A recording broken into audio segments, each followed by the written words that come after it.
This is Glenn Hauser with World of Radio 2232.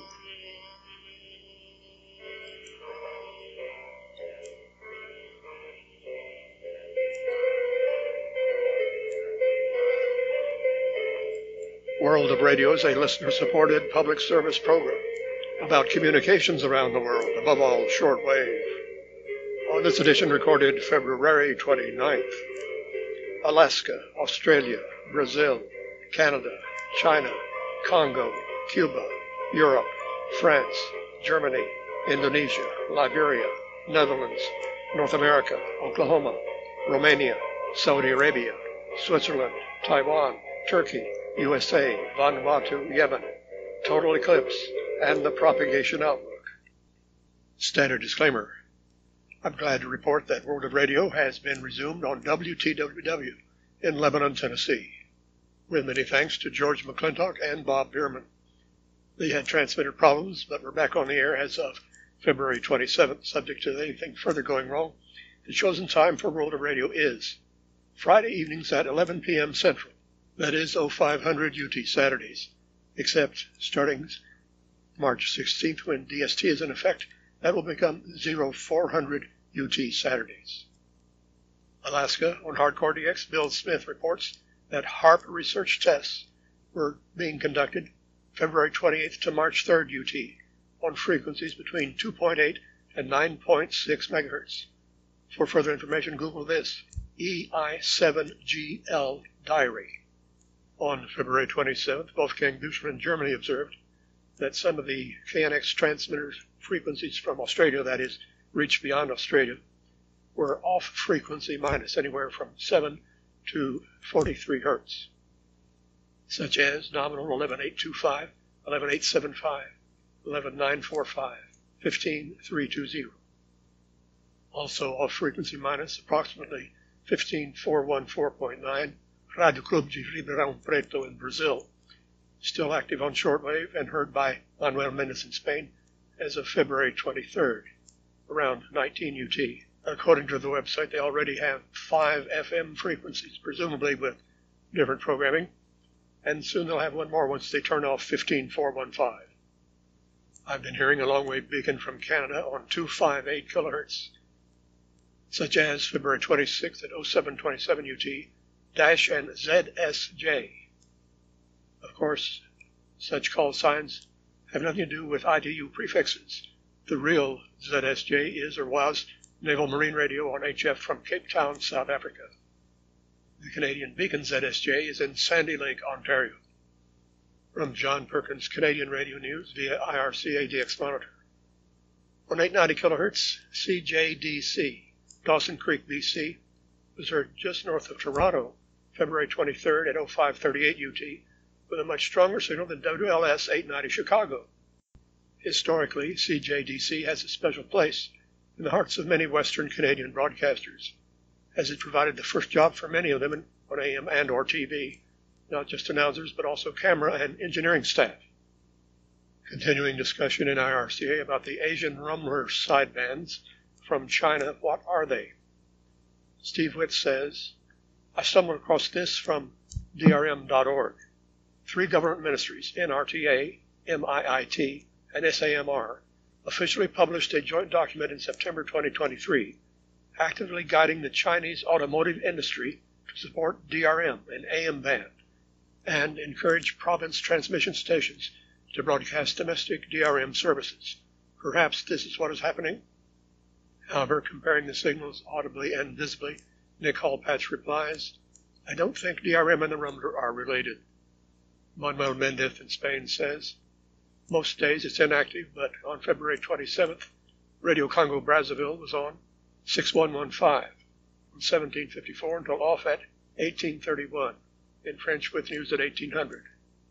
Dan Robinson says the best remote receiver to pick this up is the one in Ticino, Switzerland. The signal gradually fades in after 1730 UT. February 24th at 0653 UT, I had 3 Cuban signals on the 11 megahertz band, none of them supposed to be there, on 12,000, the second harmonic of 6,000 in English, but just barely audible. And also jamming on 12060, that's a second harmonic of 6030, where it hits Radio Marti, but nothing of Marti on the 12 megahertz frequency. Furthermore, more jamming from Cuba on 11/9/30 when Marti is off, but hitting Romania.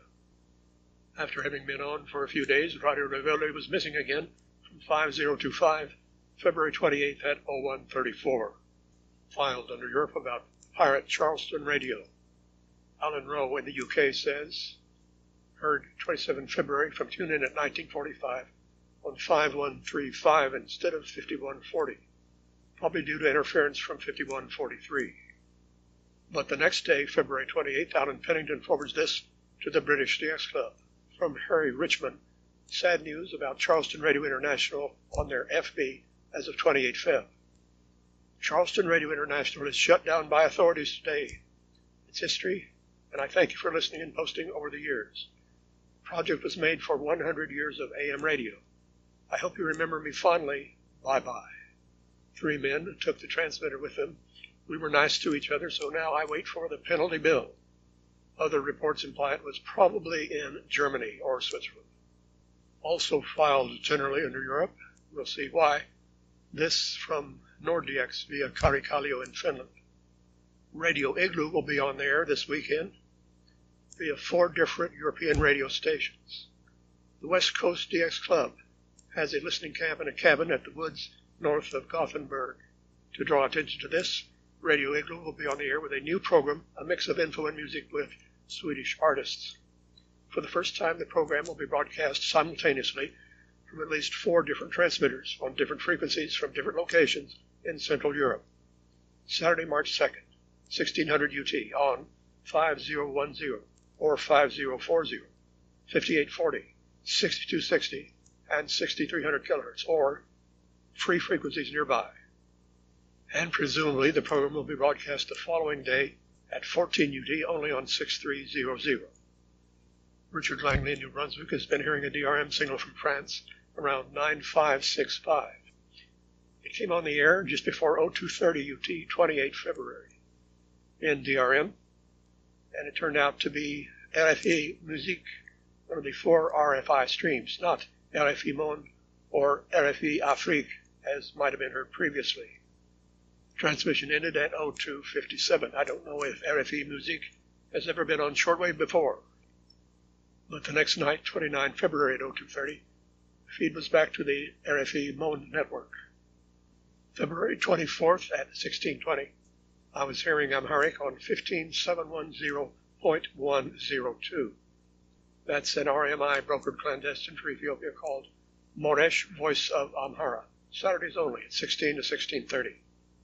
On the WRMI website, I see another broadcast listed, but apparently not on the air yet, as everything is there but the frequency to be confirmed. It's daily at 17 to 18 UT, in Amharic to Somalia, which must be a mistake, on behalf of Mereja, M-E-R-E-J-A. They have quite a well-developed website, partly in English, but I don't see anything about radio. They do have television or video. mereja.com.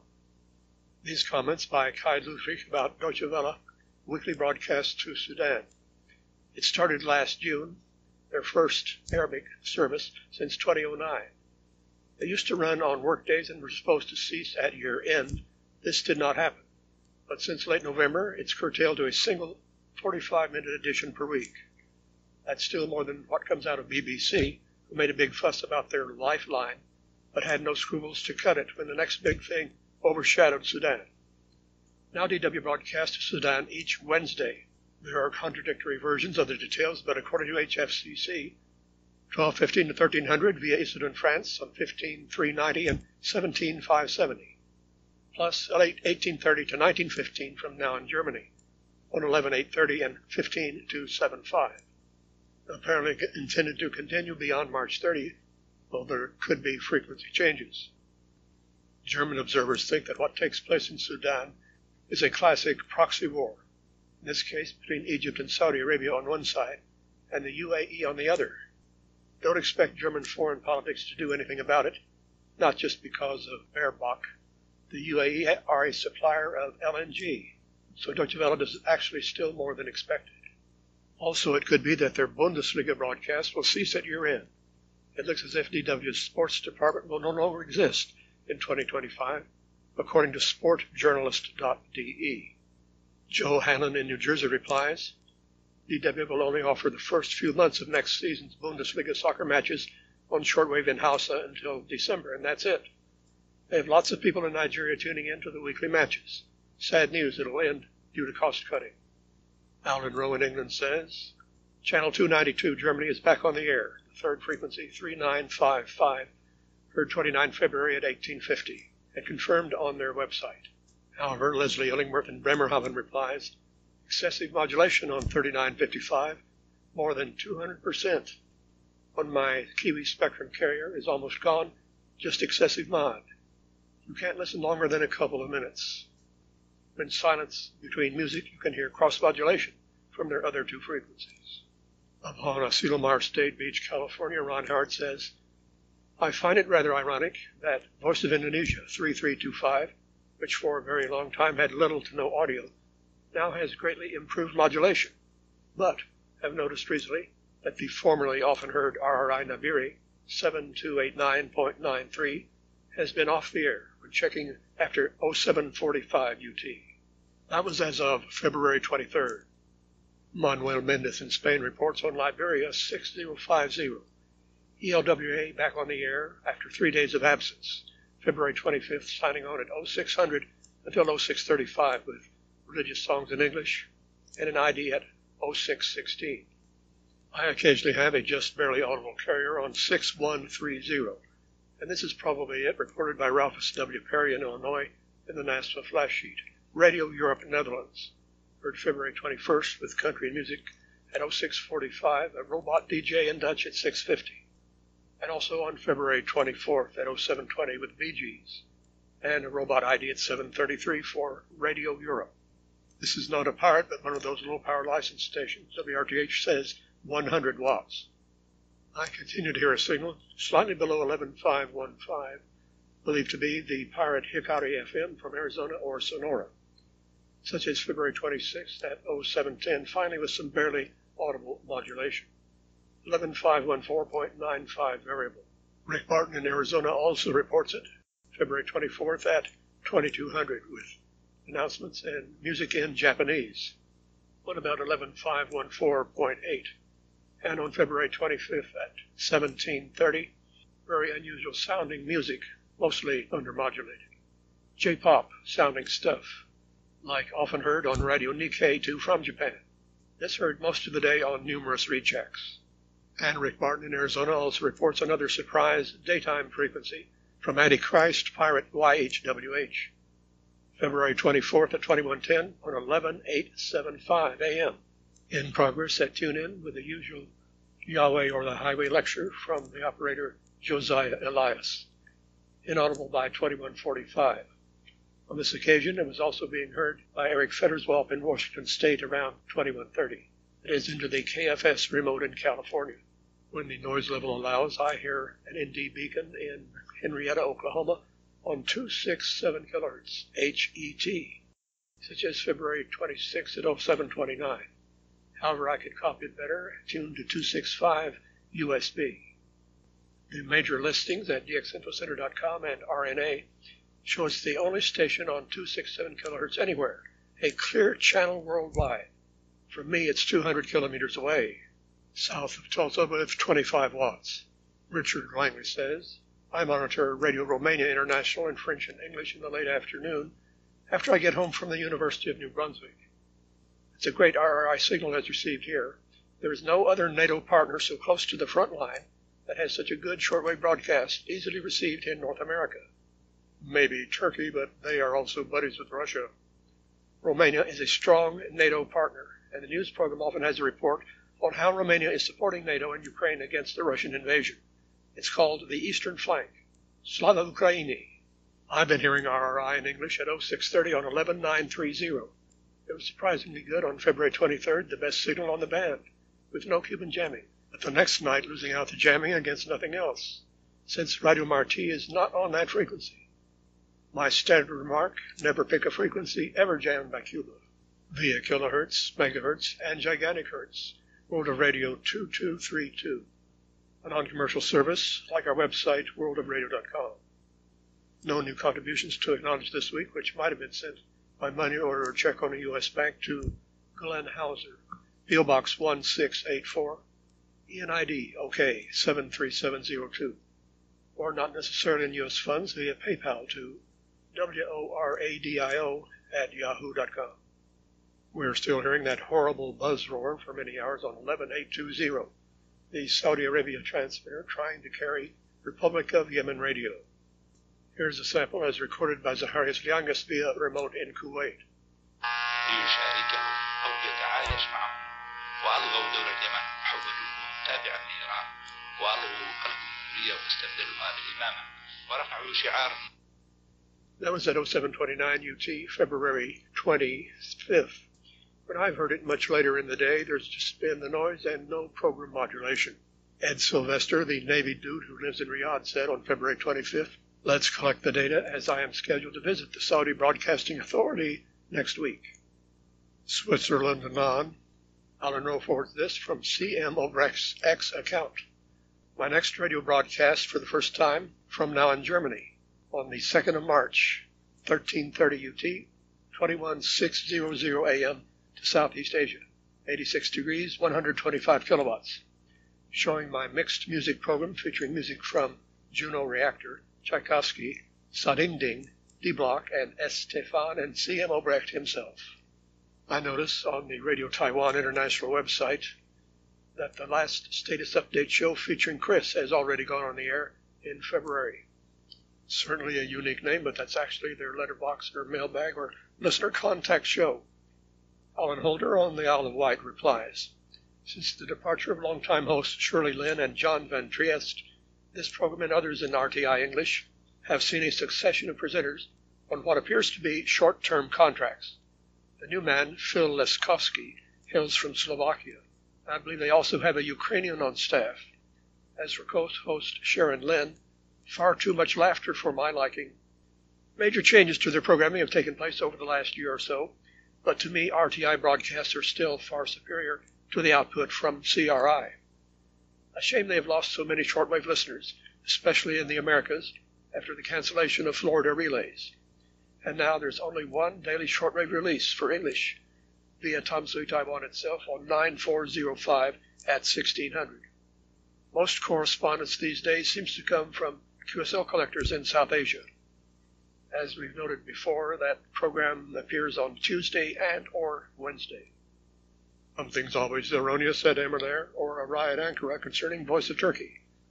I check almost every day for their English broadcast to North America at 23 UT, supposed to be on 5960. It was on the air February 23rd, but did not stop before midnight. It stayed on, as happens at least once a week, in German for an hour that's not supposed to be on shortwave. And this time it was still on past 01 UT as they started Portuguese, which is now supposed to be on 7280, to which they abruptly switched about 0104. On February 24th, they also ran past midnight February 25th for at least part of an hour in German on 5960.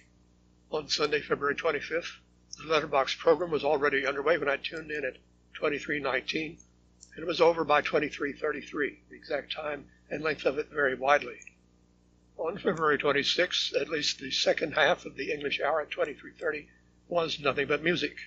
What became of the spoken programming? On February 28th, there was no signal at all on 5960, even into Utente, nor on the possible incorrect frequency 9610. I'm accustomed to checking and measuring all the WBCQ frequencies in the hour before Alan and Angela Worldwide, UT Saturdays at 0100. On February 24th, this is what I found. At midnight 35, 3265 was off, 5130.252, all Trump all the time, 6159.931, the Overcomer Ministry Brothers Scared, Tombs, 7489.951, the FKB Gospel Huckster, 9330 exactly, World's Last Chance Radio in Portuguese. From spot checks during the program, we gleaned a bit of info. He says they have a 100 kilowatt rig in storage, and BCQ will always remain as analog as possible, so it will still be operable if there's a disaster. However, by February 28th at 0718, we noticed that the Trump frequency was off the air. So now it's no Trump, none of the time. Still off February 29th, but only at night. But in the daytime, when checked via the New Hampshire remote, it was supposedly running 24/7. I wonder what the problem is. Surely WBCQ is not censoring the dear leader. To be sure, it's a transmission problem and not propagation. 6160 was still being heard. On February 23rd, this from Bill Tilford. From the Isle of Music and Uncle Bill's Melting Pot will be doing its final broadcast on WBCQ in March and migrating to Europe in April. It was a good 9-year run. The limited resources available to both programs can be more effectively focused in Europe. Many thanks to Alan and Angela Wiener for their wonderful support during my stay, and my gratitude. However, the WBCQ website erroneously kept listing him as the person to contact about WBCQ programs, which was not what he was doing. He says, I look forward to reconnecting with my former European audiences in April. North, Central, and South American listeners should still be able to catch the show via web SDRs. And then a later announcement a few days later. The last broadcast of From the Isle of Music from WBCQ The Planet will be March 3rd, from 22 to 23 UT on 7490. I assume he means 23 to 24. 6 p.m. Eastern Standard Time as usual. Says thank you for your steadfast support over the years. Unfortunately, North American listeners have not been nearly as enthusiastic as those in Europe, and I lack the financial resources to do justice to both. I certainly cannot blame lack of publicity, which has been ample. I'll let you know April's time and frequency in Europe once finalized, but North Americans will probably need to use a web SDR to catch the show. The last episode will be a killer Cuban dance party. I'm going out with a bang, not a whimper. While WTWW was missing from 5085, UT February 24th, I got this message, this update from George McClintock. Had been off the air because Ted had wired the tuning mechanism backwards. When trying to tune it beyond mid-range, it broke. The engineer from Continental has been working on the number 1 transmitter. He says it's not just repairing, but restoring it, as everything was wrong, thanks to Ted. The Harris number 3 transmitter is also being worked on. And a reminder, as I mentioned at the outset, World of Radio is now scheduled on WTWW 5085 UT Saturdays at 0500. Mike Terry forwards a story from thehill.com by Pete Gaynor, February 24th, titled, The AM Radio for Every Vehicle Act will help protect our emergency infrastructure. On February 22nd, millions of Americans lost complete access to their cellular reception, thanks to signal blackouts that crossed the entire country. While unfortunate, this demonstrates just how crucial it is for Congress to begin shoring up the U.S. emergency infrastructure. Losing cell service for significant periods does not just present work and scheduling inconveniences, it also poses grave threats to public safety. During the peak of the February 22nd outages, various first responders made this point abundantly clear. When disasters strike, the citizenry needs access to life-saving information. Cell towers and internet signals are notorious for going down in such instances. They are extremely vulnerable to bad weather and the traffic spikes that frequently occur in emergencies. As highlighted by a Reuters report, which indicated Moscow may be developing a space nuclear weapon to knock out key U.S. infrastructure satellites. Cell towers and internet signals are also highly vulnerable to malign foreign influence campaigns. The first strike capability such a weapon presents could prevent Americans from communicating through these channels. Congress, FEMA, Department of Homeland Security, and the FCC created an emergency management system capable of withstanding even the worst disasters. The National Public Warning System and the Emergency Alert System exceeded all expectations. But some automakers have begun to compromise America's public warning systems by removing AM radios from their car dashes. Problematic because AM radio is the foundation of both the NPWS and EAS. It is time for Congress to pass the AM Radio for Every Vehicle Act. We hope they listen to the nation's leading public safety experts and act before the consequences of inaction become tragically significant. The author Pete Gaynor served as administrator of FEMA and acting secretary of the U.S. Department of Homeland Security. As reported last week, Radio Vanuatu was back on the air as of February 20th, 7260, but it has been missing again when I checked after 07 UT on February 25th, 26th, and 29th, nor on other possible frequencies 9960 or or 7890. Remember that? It was the second harmonic of 3945. Not to mention what used to be the best of all, the third harmonic, 11835, which they succeeded in eliminating. I already dealt with a buzz on 11820 under S for Saudi Arabia, but here's more about that same thing, filed under Yemen Na. Andy Reid in Ontario says, "Thank you, Saudi Arabia, for wrecking a perfectly listenable signal from the BBC on 11825. That's during the 23 UT hour. However, Walt Samanid in BC says that's no problem at all. They're far enough apart." Andy replies, "I hope the Beeb is aware of this and will plant themselves on a new frequency next month. 11825 had been good in Ontario all winter. It will likely fade out for the summer." However, just in from Andy Reid, February 29th at 23:44 UT, he says, "BBC in the clear tonight on 11825. No buzz, 11820 is quiet." Also just in from Ron Howard, so out of order, about Korea South. Voice of Freedom on alternate frequency now, 6045. Free of jamming February 29th, while the former 5920 is still strongly jammed by North Korea. When clear of jamming, VOF is heard with very good reception, between 12 and 14 UT. In the IRCA group, Peter Jernikov says, "The April 2024 issue of Sky and Telescope contains a layman's article that discusses the potential impact of the moon's shadow on AM broadcast station reception, as the shadow glides across the U.S. during the forthcoming total solar eclipse, April 8th. It's pages 62 to 65, apparently already available in PDF.